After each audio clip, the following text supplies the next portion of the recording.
Dear friends, मेरा नाम सुभाष चौधरी है और मैं भारत का एक सामान्य नागरिक हूँ।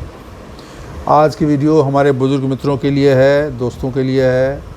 50, 55, 60, 65 से ऊपर जिनकी उम्र हो गई है उनके लिए वीडियो है। ये वीडियो है आपके सेहत से संबंधित, आपके हेल्थ से संबंधित, आपके फिटनेस से संबंधित, आपके फिज़िकल और मेंटल हेल्थ कैसे अच्छा रहे उसके लिए है। तो आज हम बात करेंगे ऐसे 9 चीज़ों की जिसे हमें रेगुलर खाना चाहिए, बुज़ुर्गों को लेना चाहिए, डेली बेसिस पे लेना चाहिए, कम लेना चाहिए, ज़्यादा लेना चाहिए। कुछ चीज़ें कम लेनी होती है, कुछ थोड़ी सी लेनी होती है।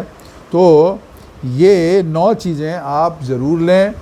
अगर आप चाहते हैं कि आप मेंटली फिट हैं, मानसिक रूप से आप एकदम आपकी फ़िटनेस बनी रहे, आपकी याददाश्त बनी रहे, आपकी पहचानने की शक्ति बनी रहे, आपके बाजुओं में ताकत हो, आपकी मांसपेशियां बिल्कुल मजबूती से अपना काम कर सकें, आपकी हड्डियों में बल हो, आपको हार्ट की कोई प्रॉब्लम ना हो, बीपी की प्रॉब्लम ना हो, शुगर की प्रॉब्लम नहीं हो, लीवर और आपका जितना सिस्टम है, गुर्दे हैं, सब एकदम बढ़िया से काम करें। तो दोस्तों, ये 9 चीज़ें आपको डेली अक्सर लेना चाहिए, रेगुलर लेना चाहिए और ये बिल्कुल अमृत का काम करेंगे। ये कोई दवाई नहीं है, कोई डॉक्टर नहीं बताता है, लेकिन हम आपके लिए लेके आए हैं।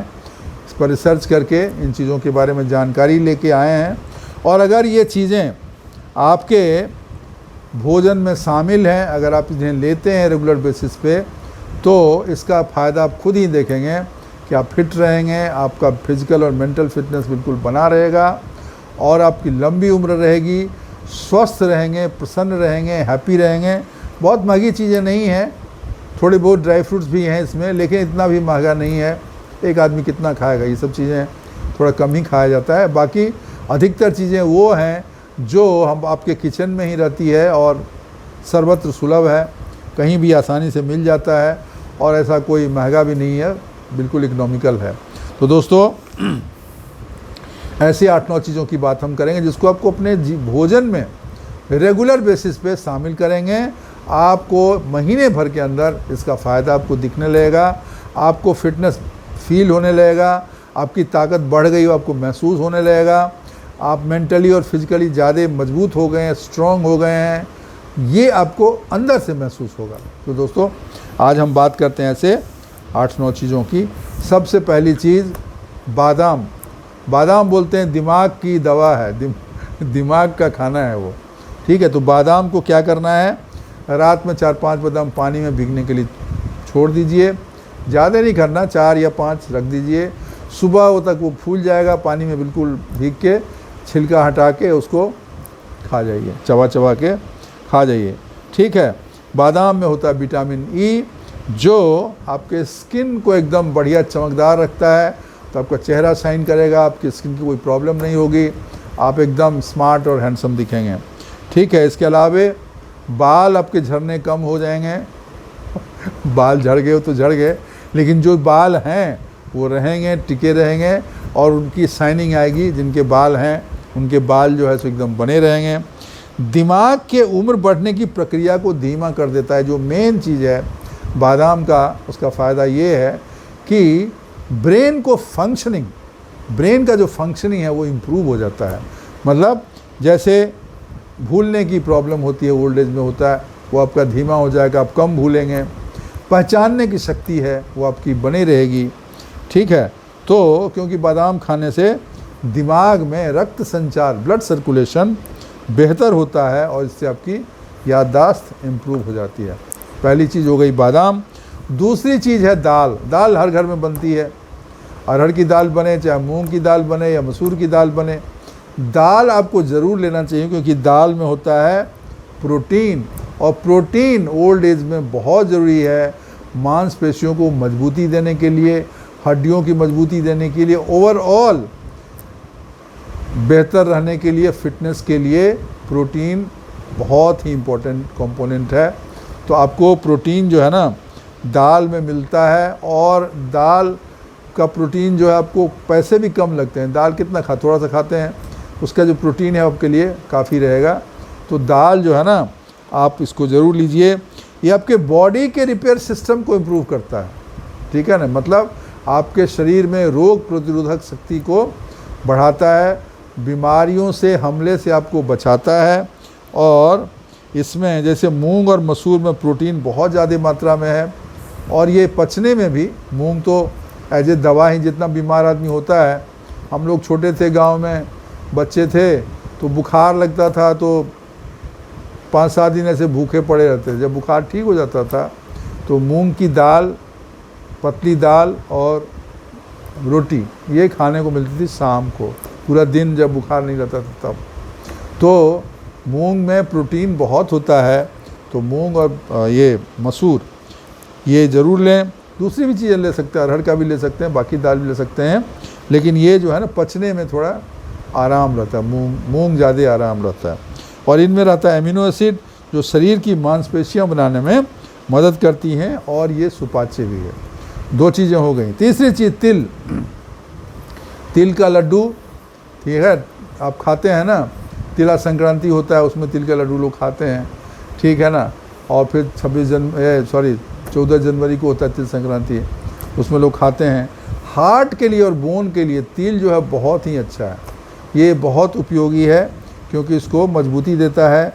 इसमें होती है कैल्शियम, और जो बोन डेंसिटी को मेंटेन करता है। ओल्ड एज में बोन डेंसिटी कम होने लगती है, आपके हड्डियां जो है ना वो भुरभुरी होने लगती है, तो बोन डेंसिटी को बढ़ाने में तिल का बहुत बड़ा योगदान है। अगर रेगुलर बेसिस पे, बहुत गर्मी हो तो नहीं ज़्यादा खाना चाहिए, लेकिन जब ठंडक का मौसम होता है उसमें आपको ज़रूर तिल खाना चाहिए।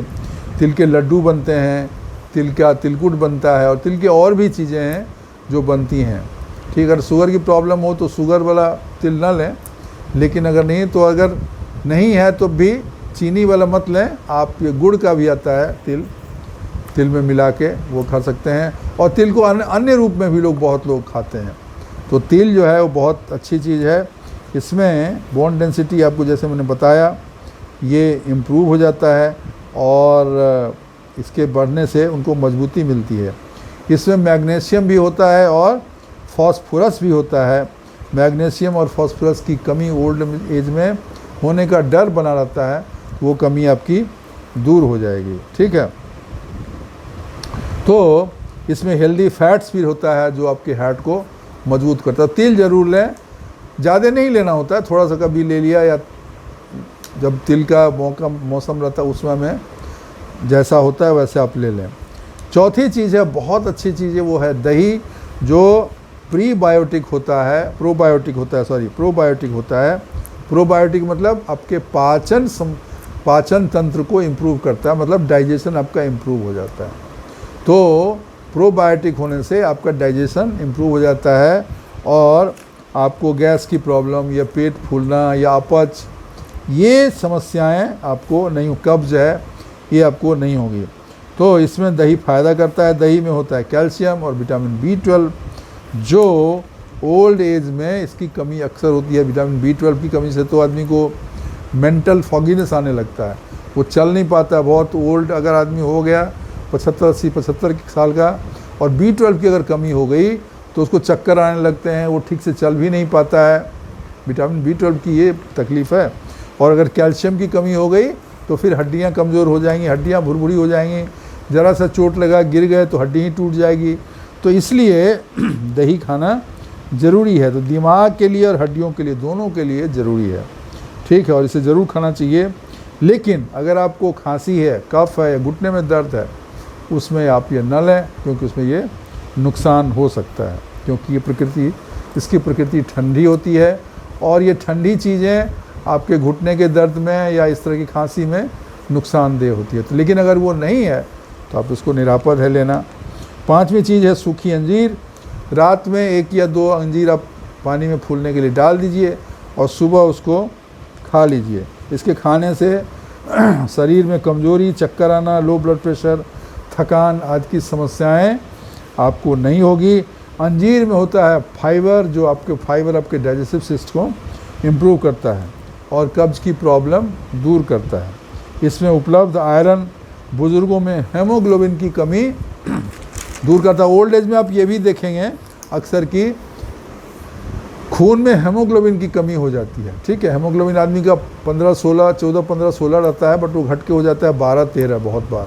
तो हेमोग्लोबिन की कमी नहीं होना चाहिए, क्योंकि हेमोग्लोबिन कम होगा तो आपको थकान होगी, चक्कर होगी, वीकनेस होगी, ये सब समस्याएं होती हैं।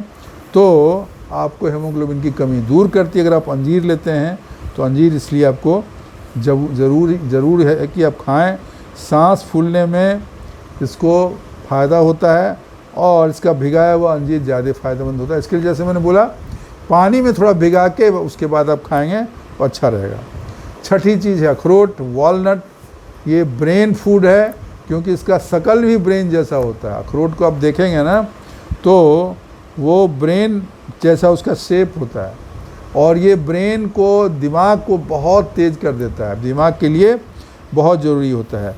वॉलनट में होता है, अखरोट में होता है ओमेगा 3 फैटी एसिड, और ये ड्राई फ्रूट आपके ब्रेन के बेटर फंक्शनिंग और बोन जॉइंट्स के लिए बहुत ज़रूरी है। मतलब जॉइंट्स में भी ओल्ड एज में क्या दिक्कत होती है? ब्रेन की कमज़ोरी, मतलब याददाश्त हो गया, चला गया, डिमेंशिया की प्रॉब्लम हो गई, अल्जाइमर बीमारी हो गई, उसके अलावा हड्डियां कमज़ोर हो जाती हैं, आदमी चल नहीं पाता है, घुटने में दर्द होता है, गिरा तो हड्डी टूट गई। दोनों के लिए अखरोट बहुत फ़ायदेमंद है। जब ये दोनों चीज़ में फ़ायदेमंद है तो खाइए ना, इतना भी महंगा नहीं है, थोड़ा सा ज़्यादा नहीं खाना होता है। 2-4 ले लिया, 3 या 4 अखरोट ले लिया एक बार में, मॉर्निंग में हो गया, उससे ज़्यादा नहीं चाहिए। लेकिन रेगुलरली आपको खाना होगा। इससे आपकी याददाश्त तेज़ हो जाएगी, दिमाग तेज़ हो जाएगा, चीज़ों को भूलने और ना पहचानने की प्रॉब्लम ख़त्म हो जाएगी। मतलब कॉग्निटिव फंक्शन, आपको पहचानने की जो शक्ति है वो एकदम से इम्प्रूव हो जाएगी अगर आप ये खाते हैं, ठीक है। तो ये आपको मेंटली स्ट्रॉन्ग बनाता है और ब्लड में कोलेस्ट्रॉल का भी कम करता है, मतलब कोलेस्ट्रॉल का लेवल आपका कम करता है अगर आप अखरोट रेगुलरली खाते हैं। रेगुलर खाने से heart attack, stroke, blood pressure, इन चीज़ों से भी बचाव आपको होता है, ठीक है। और इसमें होता है एंटीऑक्सीडेंट, जो शरीर की रक्त कोशिकाओं, ब्लड वेसल्स को बेहतर और हेल्दी बना के रखता है, ठीक है। अब बताइए कितना फ़ायदा है, एक नहीं अनेक फ़ायदे हैं, ठीक है। और इससे एजिंग को कम करने में ये सहायक होता है। मतलब आपका एज जो तेज़ी से बढ़ता है, बुढ़ापा की तरफ जो बहुत तेज़ी से बढ़ रहे हैं, वो एकदम स्लो हो जाएगा। मतलब आपका ओल्ड एज की जो प्रॉब्लम आपकी कम हो जाएगी, और जो बुढ़ापा जनित बीमारियां हैं वो भी आपका होने का डर काफ़ी कम हो जाएगा। तो ये बहुत इंपॉर्टेंट है। छठी चीज़ हो गई। सातवीं चीज़ है बीन्स या फली, जैसे लोबिया हो गया, आपका राजमा हो गया, मटर हो गया, ये चीज़ें, इस तरह की चीज़ें भी आपको खानी चाहिए। इसमें भी जैसे दाल में होता है ना, इसमें भी प्रोटीन बहुत ज़्यादा होता है, और इसमें एडिशनली इसमें फाइबर भी बहुत होता है, ठीक है। ओल्ड एज में मसल आपके कमज़ोर होने लगते हैं, तो इसके लिए प्रोटीन की आपको ज़रूरत होती है, मसल को रीस्ट्रक्चर करने के लिए, नए मसल बनाने के लिए, और पुराने मसल को मजबूती देने के लिए, मांसपेशियों को मजबूत बनाने के लिए आपके लिए ये बीन्स जो है ना, चाहे राजमा समझिए या लोबिया चाहिए, मटर समझिए, इन चीज़ों का सेवन आपके लिए अच्छा रहेगा। और इससे आपके शरीर में फाइबर की कमी नहीं होगी। फाइबर की कमी नहीं होगी तो क्या होगा? कब्ज़ की दिक्कत नहीं होगी, आपका डाइजेस्टिव सिस्टम ठीक रहेगा, और सारे बीमारियों को जड़ तो पेट ही है। पेट ठीक हो गया तो फिर आप ठीक, आप फुल्ली फिट रहेंगे, एकदम तंदुरुस्त, ठीक है। ये हो गया सातवीं चीज़। आठवीं चीज़ है सूरजमुखी का बीज। सूरजमुखी फूल होता है ना, उसके बीज, सनफ्लावर सीड्स। इसमें भी विटामिन ई, मैग्नीशियम और सेलेनियम होता है। तो सेलेनियम की बात अभी तक मैंने नहीं की थी। सेलेनियम बहुत कम चीज़ों में होता है, और ये सेलेनियम जो है इंसान के हेल्थ के लिए बहुत ही ज़रूरी है। ये आपके स्किन हेल्थ को इम्प्रूव करता है, ब्लड वेसल्स को स्ट्रॉन्ग बनाता है, नर्वस सिस्टम उसको इम्प्रूव करता है, और इस तरह की चीज़ें में फ़ायदेमंद होता है। जैसे हाथ पैर भूतलों का ऐसे देखें, ऐसा देखा, ऐसा चेहरा ऐसे हिलता है या हाथ पैर कांपता है, तो ये जो न्यूरोलॉजिकल सिस्टम की कमज़ोरी है ना, उसको दूर करने में सनफ्लावर सीड का बहुत बड़ा योगदान है। तो आपको इसे अगर शरीर में, चेहरे में, बॉडी में कंपन की प्रॉब्लम, मतलब ऐसा हल्का हल्का हल्का हल्का ऐसा कांपता रहता है नॉर्मल अवस्था में भी, तो ये खाने से आपको उसमें फ़ायदा होगा। इसे आप भून कर ले लीजिए, ओट में मिला कर लीजिए, दलिया में डाल के खा लीजिए। बहुत सारे उपाय हैं, आप इसको खा सकते हैं और बहुत बार भून के डायरेक्ट भी खा सकते हैं, कोई प्रॉब्लम नहीं है। लेकिन इसको ज़्यादा नहीं करना, 1 चम्मच या 1.5 चम्मच काफ़ी है एक आदमी के लिए 24 आवर में। बीज है ना, it seeds are not required much, उसको थोड़ा कम ही खाना चाहिए। तो दोस्तों ये हो गया सनफ्लावर सीड। और नवी चीज़ बहुत ही इंपॉर्टेंट है, आप ध्यान से सुन लीजिए। हल्दी वाला दूध, जिसको विदेशों में गोल्डन मिल्क बोलते हैं, मतलब दूध में हल्दी मिला लीजिए। कैसे बनाना है? सिंपल है, 1 गिलास दूध लीजिए और उसमें हल्दी जो है ना 1 चम्मच डाल के, आधा चम्मच डाल के अपने स्वाद के हिसाब से उसको मिला के पी जाइए। हल्दी ओरिजिनल लीजिएगा, मैं तो सजेस्ट करूँगा हल्दी की गांठ मार्केट में मिलती है, आप हल्दी की गांठ खरीद लें, 1 किलो 1.5 किलो जितना भी हो खरीद लें। और मशीन पे, जहाँ पे आटा चक्की होता है ना, वहाँ पे बहुत जगह पे मसाला पीसने की भी मशीन होती है। आटा पीसने के अलावे मसाला पीसने का भी शॉप होता है, उसी में रहता है मशीन। आप जाएंगे, आपके सामने वो पीस के, हल्दी का जो गांठ है उसको थोड़ा सूखा रहना चाहिए, सूखा मिलता ही है, लेकिन आप चाहें तो थोड़ा धूप में लगा दें 1 दिन और फिर उसको जाके उधर पिसवा लें, सामने से पिसवा लीजिए और उसको ला के एक डब्बे में बंद कर दीजिए, अच्छे से सील कर दीजिए। और वही हल्दी आप भोजन में भी इस्तेमाल करें और वही हल्दी दूध में भी डालें, बढ़िया रहेगा। और दूध में डाल के उसको पी जाइए। क्या होता है? हल्दी में होता है करक्यूमिन, जो आपको एंटी इन्फ्लेमेटरी होता है, मतलब शरीर में कोई सूजन है, कोई इन्फेक्शन है, उसको दूर करता है करक्यूमिन, जो कि हल्दी में होता है। और ओल्ड एज में दुनिया भर की बीमारियों का मूल सूत्र है शरीर का सूजन और शरीर में होने वाला संक्रमण, मतलब इन्फेक्शन। तो ये जो संक्रमण है और सूजन है ना, इन्फेक्शन और इन्फ्लेमेशन, इसको दूर करता है हल्दी। इसीलिए आप देखते हैं ना, कहीं घाव भी हो जाता है तो ऐसा हल्दी लगा देते हैं। बहुत शरीर में दर्द है तो बोलते हैं हल्दी वाला दूध पी लो, ठीक है।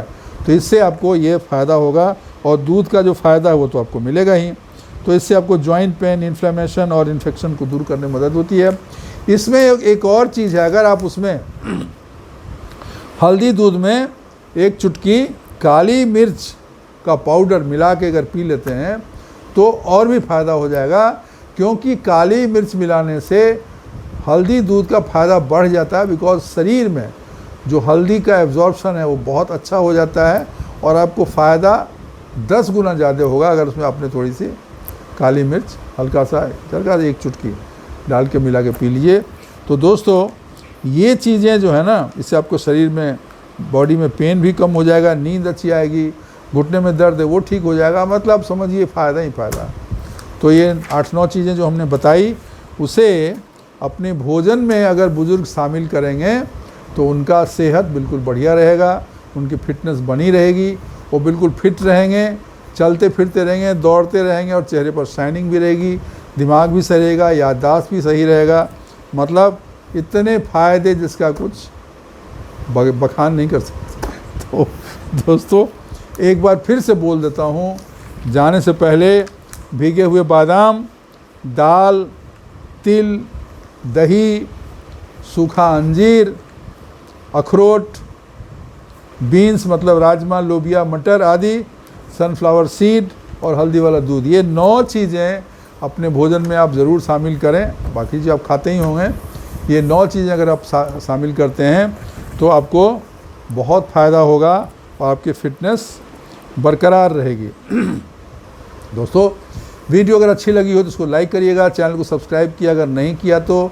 आप लोगों के मोहब्बत, प्यार, सहयोग की वजह से हमें ये सिल्वर बटन मिला है और प्यार आपका मिल ही रहा है, मिलता रहेगा, मुझे पता है। तो अगर चैनल सब्सक्राइब नहीं किया तो अभी कर दीजिएगा। अपने कमेंट्स ज़रूर डालिएगा, मैं हर कमेंट्स पढ़ता हूँ, उसका जवाब भी देता हूँ। और अपने दोस्तों के साथ शेयर करिएगा, उनको भी फ़ायदा होगा। तो ये है। और जाने से पहले 2 लाइन आपको सुना के जाता हूँ, ध्यान से सुनिएगा और मज़ा आ जाएगा, ठीक है। कोई हाथ भी न मिलाएगा कोई हाथ भी न मिलाएगा जो गले मिलोगे तपाक से। नए शहर का ये तर्जुमा है। कोई हाथ भी न मिलाएगा जो गले मिलोगे तपाक से।